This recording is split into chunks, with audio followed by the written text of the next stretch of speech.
कासारणीने म्हणावं, नको आत्या, माझे मालक चांगले नाहीत, माझे मालक मला रागवतील, राग भरतील, म्हणून मला वेळेवर घरी जाणं गरजेचं आहे.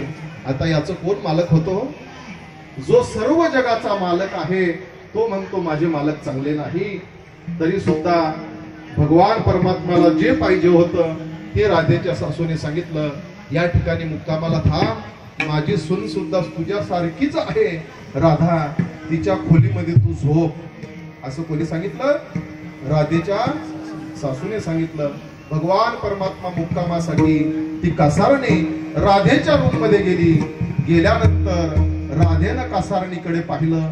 पाहिल्यानंतर राधेला असं वाटू लागलं, या कासारणीला कुठंतरी पाहण्यासारखं वाटतं, या कासारणीला कुठंतरी मी बघितलेलं आहे.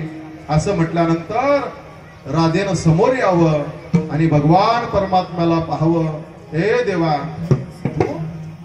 अरे माझ्यासाठी कासारणीचं रूप धारण करावं. किती देवा, अरे ज्या वेळेस माझं दर्शन तुला होत नाही, भेट होत नाही, म्हणून तू पातळ नेसावं, कासारणीचा वेश धारण केला.